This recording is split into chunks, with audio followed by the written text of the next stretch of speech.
Ini dia fams, kuliner khas Sunda yang sempat fenomenal sejagat raya, seblak.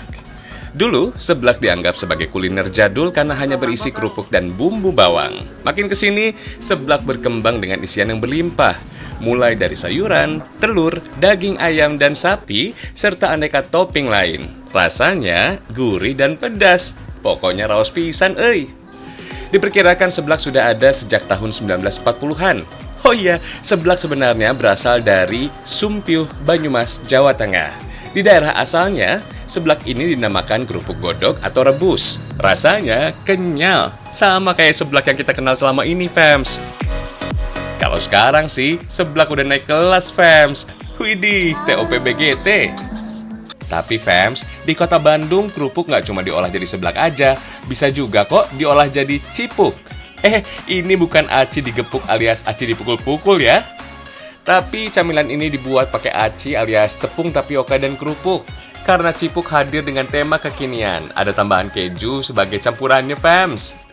Bikin cipuk ini gampang-gampang susah. Yang paling penting sih, bikinnya harus disertakan niat. Hihihi. Kerupuk mentah dihancurkan terlebih dulu. Proses ini kita harus tahan banting, fams. Soalnya, kerupuk mentah ini cuma boleh dihancurkan pakai tangan, tanpa bantuan mesin. Biar hasil kerupuk masih kasar kayak gini. Bukan cipuk namanya, kalau nggak ada aci alias tepung tapioka. Oh iya, jangan lupa kasih bumbu bawang putih, garam, dan merica. Biar rasanya makin mantap, kasih parutan keju. Biar tekstur kerupuk lebih lembut, kasih air panas. Seperti pembuatan seblak, adonan cipluk ini harus dimasak. Oh iya, tepung tapioka yang jadi campuran cipuk sering disebut tepung kanji, fams. Padahal tepung ini dibuat dari singkong loh. Dibandingkan dengan tepung maizena, tepung tapioka ini ternyata lebih padat dan lengket. Bahkan teksturnya menjadi lebih elastis kalau terkena panas. Biar tampilannya lebih cantik, dicetak dulu ya. Bakal jadi cipuk ini harus didiamkan kurang lebih 8 jam biar adonannya mengeras. Selanjutnya, cipuk dipotong berukuran sekitar 1,5 cm. Udah kebayang dong, fams, rasanya bakalan kenyal banget. Si cipuk ini juga harus bermandikan tepung panir alias tepung roti biar ada efek renyah. Tinggal goreng sampai warnanya berubah jadi kecoklatan deh. Biar rasanya lebih lengkap, cipuk biasa dimakan dengan sambal rujak. Sambal ini terbuat dari asam jawa dan campuran gula putih dan gula merah. Gula putih ini, fams, bisa membuat sambal rujak tetap mencair. Kalau cuma pakai gula merah, sambal bisa jadi keras ketika sudah dingin. Yang jelas, namanya sambal harus ada jus cabe ya. Cipuk siap, sambalnya juga sudah. Saatnya dihabiskan. Hahaha. Fams, cipuknya enak banget. Campuran aci dan kerupuknya menghasilkan sensasi kenyal di dalamnya dan renyah di luarnya. Cocok banget nih buat kalian yang lagi bosan sama olahan aci yang gitu-gitu aja. Selamat makan!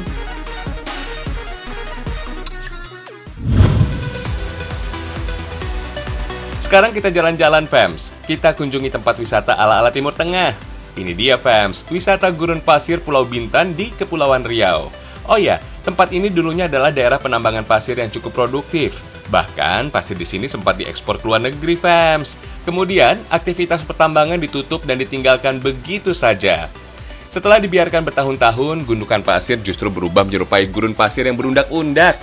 Nah, alasan itulah yang membuat tempat ini dijadikan lokasi wisata sejak tahun 2017. Tuh, mirip banget ya dengan gurun pasir dari Timur Tengah. Pokoknya, kamera jenik banget deh. Pasir putih yang terkesan halus dan lembut ini aslinya kasar dan berwarna kekuningan. Warna pasir bisa semakin indah saat terkena sinar matahari secara langsung. Unik ya? Fams, keunikan gurun pasir busung ini ada pada gundukan yang seolah-olah membentuk gelombang. Areanya juga cukup luas loh. Kalian bisa bebas berfoto tanpa merasa terganggu dengan pengunjung lain. Nggak cuma spot foto yang eksotis, warga setempat juga menyediakan berbagai wahana bermain. Salah satunya panahan ini. Biayanya juga murah kok, cuma Rp25.000 untuk satu kali permainan. For your info nih, kegiatan memanah ternyata bisa meningkatkan rasa percaya diri, menjaga keseimbangan tubuh, dan melatih fokus. Selain itu, kalian juga bisa menikmati keindahan telaga biru di kawasan ini. Masih di Pulau Bintan, Kepulauan Riau nih, kita kunjungi wisata pasir yang nggak kalah cantik, namanya White Sand Island. Untuk ke pulau ini, kalian harus menyeberang dengan speedboat. Jarak tempuhnya kurang lebih 30 menit. Dari kejauhan, pulau ini terlihat nggak istimewa, fams. Tapi dari ketinggian, pulau ini sangat cantik. Dengan pasir putih yang dikelilingi oleh air laut yang jernih. Untuk menikmati pulau beralas pasir ini, kalian perlu merogoh kocek sebesar Rp150.000 per orang. Harga ini di luar wahana permainan yang disediakan ya. Cuaca cerah bisa membuat air laut terlihat cantik.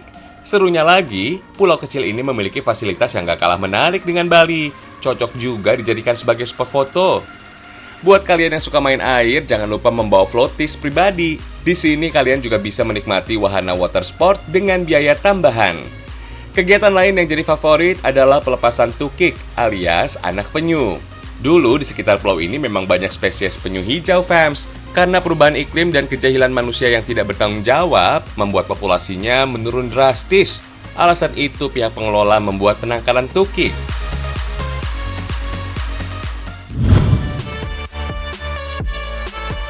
Ngomongin kerupuk, kita ajak kalian ke tempat pembuatan kerupuk mie, fams. Lokasinya nggak jauh dari alun-alun kota Batang, Jawa Tengah. Tepatnya di Desa Kasepuhan atau Desa Kerupuk.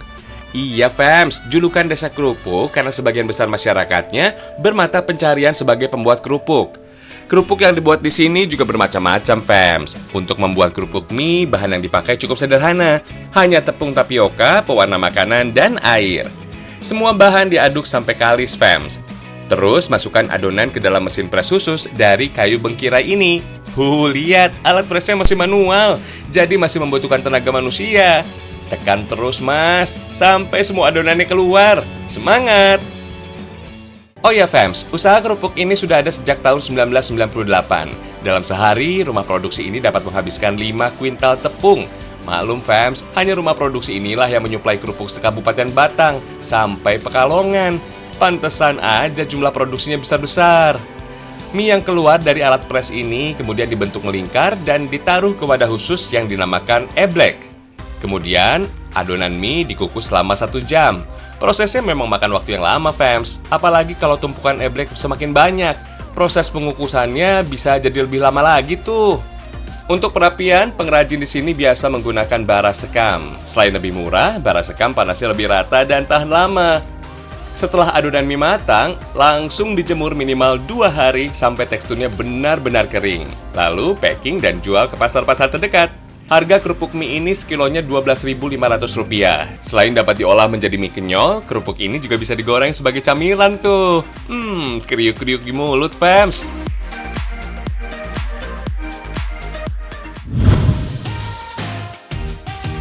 Nah, ini dia mie kenyal yang dimaksud. Dinamakan kenyal karena tekstur mie ini kenyal atau kenyal.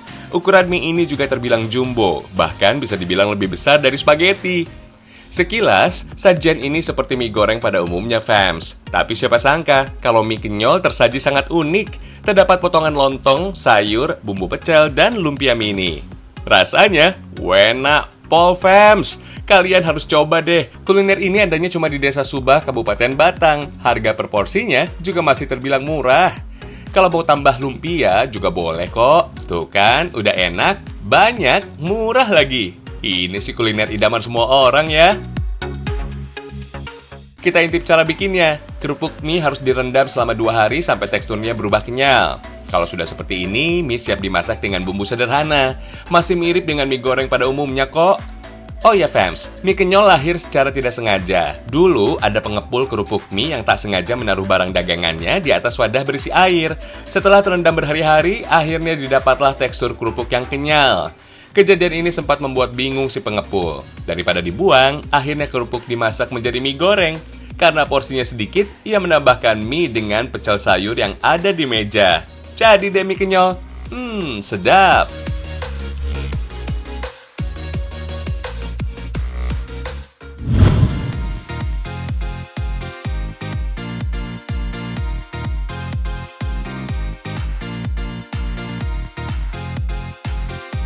Buat kalian penggemar jam tangan bertali kulit, kuy, merapat! Strap jam tangan kulit ini diperkirakan sudah ada sejak zaman Perang Dunia Pertama. Karakteristiknya memang lebih ringan dan kuat dari strap berbahan resin, serta berkesan simpel dan elegan. Strap jam tangan kulit memang nggak akan pernah ketinggalan zaman, fams. Malah dianggap ngasih kesan mewah dan kasual. Nggak kalah cakep dibanding strap berbahan logam. Kali ini kita mau kasih info strap jam tangan berbahan kulit jamur, fams. Sebelum jadi strap jam tangan, kulit jamur diolah dulu, fams. Nah, produsen inilah yang menyulap jamur-jamur menjadi barang yang fashionable, tepatnya pakai jamur Ganoderma. Sebelum tumbuh subur jadi jamur Ganoderma, ada proses panjangnya dulu, tepatnya di pabrik dan laboratorium di kawasan Bandung, Jawa Barat. Salah satu bahan utamanya berasal dari sisa limbah pertanian. Negara kita punya predikat sebagai negara agraris. Nggak heran kalau limbah pertanian di Indonesia melimpah ruah.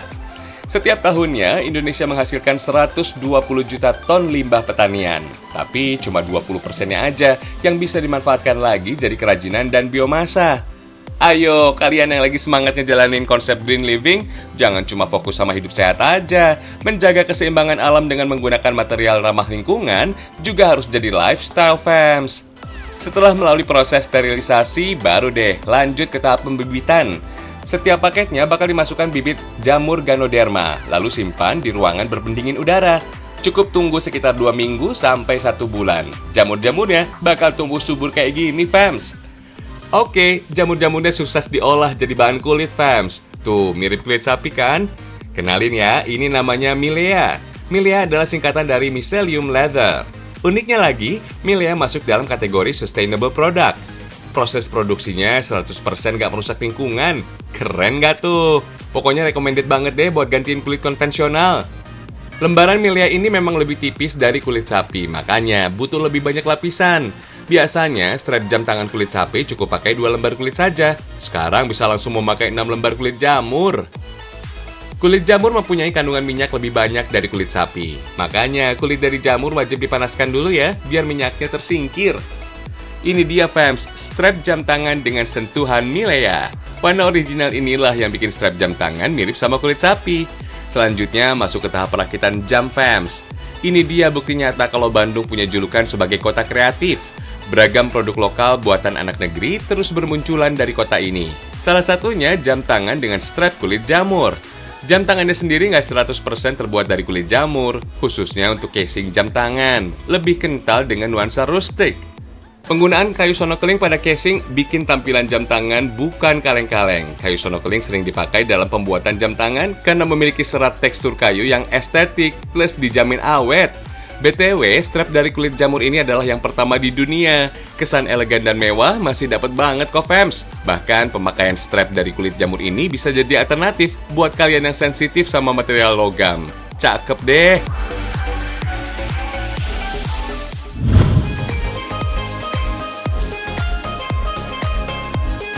Widih, panjang banget satenya. Kalian kepo ya? Hihihi, kita kasih tahu deh. Ini namanya sate Giga, fams. Sajian dari Cipocok Jaya, Kota Serang, Banten.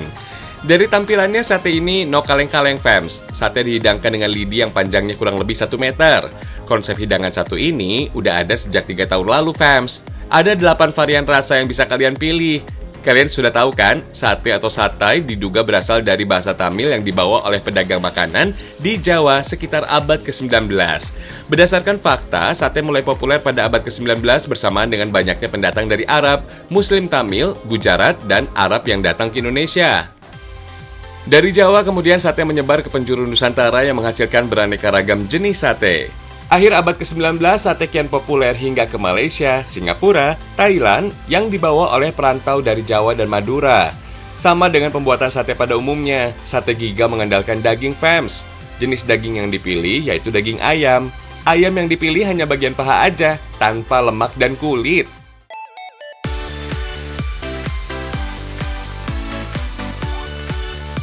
Setelah itu potong daging dan beri bumbu khusus. Diamkan deh selama 1 malam dalam mesin pendingin hingga bumbu meresap. Dalam sehari setidaknya ada 50 kg daging ayam yang diolah. Oh iya, penikmatnya nggak hanya dari Banten, fams. Dari luar kota juga banyak. FYI, banyak artikel yang berkembang di dunia internasional yang mengidentikan sate dengan bumbu kacang. Faktanya, istilah sate berarti potongan daging yang ditusuk bersama aneka bumbu. Jadi nggak harus selalu dengan bumbu kacang ya, fams. Daging ayam yang sudah dimarinasi dengan bumbu khusus kemudian siap untuk ditusuk, fams. 1 tusuk sate Giga terdiri dari 15 potong daging ayam.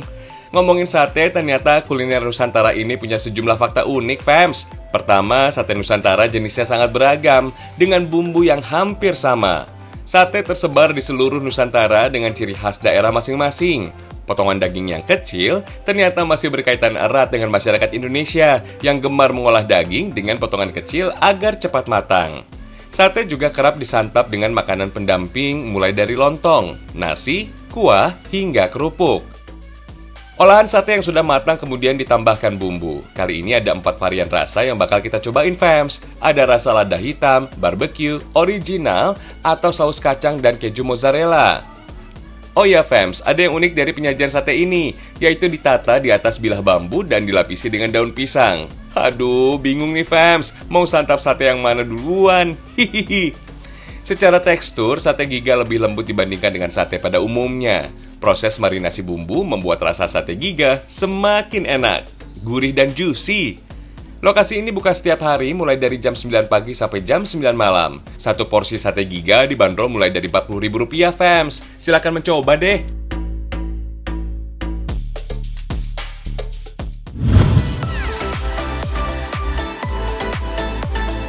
Kenalin fams, ini namanya klepon cake in jar, yaitu kudapan yang diadaptasi dari cemilan khas Indonesia, kue klepon.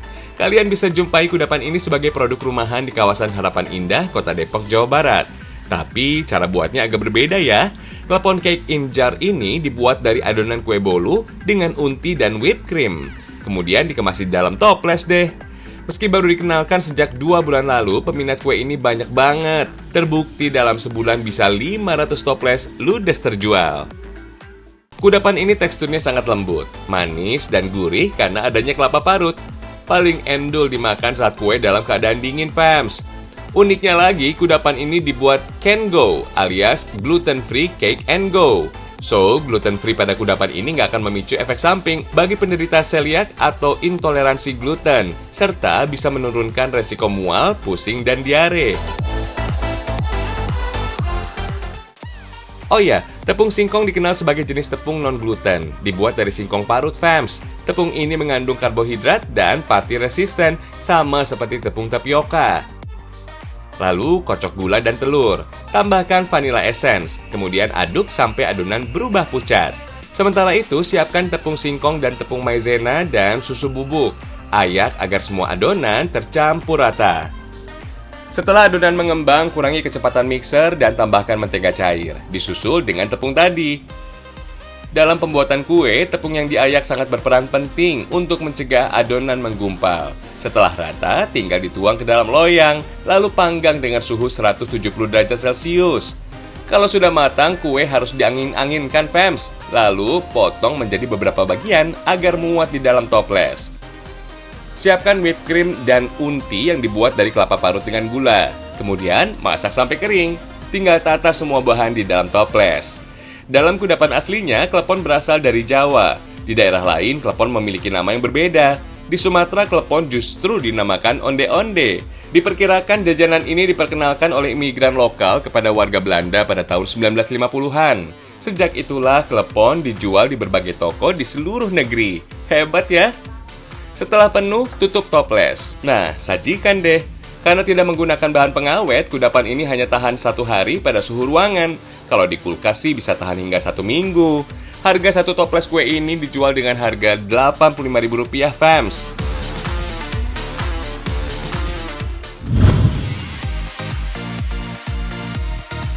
Kudapan yang tampil kekinian lainnya adalah donat. Sekilas tampilannya memang sama dengan donat yang biasa kita kenal. Padahal berbeda fams, donat mini ini dibuat dari brownies. Cocok nih jadi teman ngemil cantik.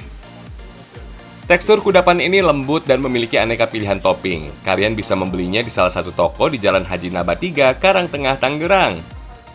Fams, ide kudapan ini muncul karena pemiliknya ingin menikmati olahan donat yang berbeda. Jadi dibuatlah donat dengan sensasi brownies. Dalam pembuatannya masih sama dengan brownies pada umumnya. Telur dan gula pasir dikocok sampai rata dan mengembang. Lalu masukkan coklat deh. Fams, donat adalah sajian yang banyak ditemukan di seluruh penjuru dunia. Di Indonesia, kue ini pertama kali diperkenalkan sekitar tahun 1968 pada acara Pekan Raya Jakarta. Sejak saat itu, donat berkembang dengan proses pembuatan yang lebih canggih. Oh iya, pengadukan adonan donat ini dilakukan teknik balik untuk menjaga volume adonan agar tidak turun alias bantet.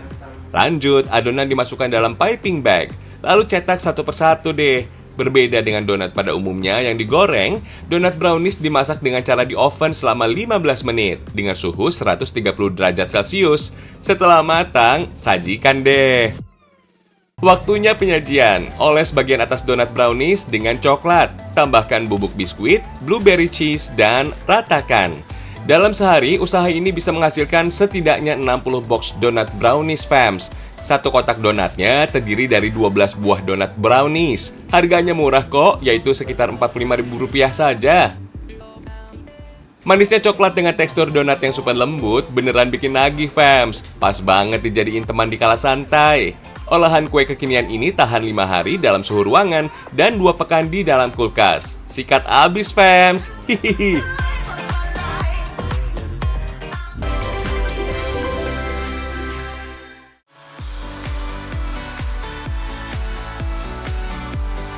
Gimana fams? Jadi makin bangga dong dengan potensi kekayaan alam negeri kita tercinta ini?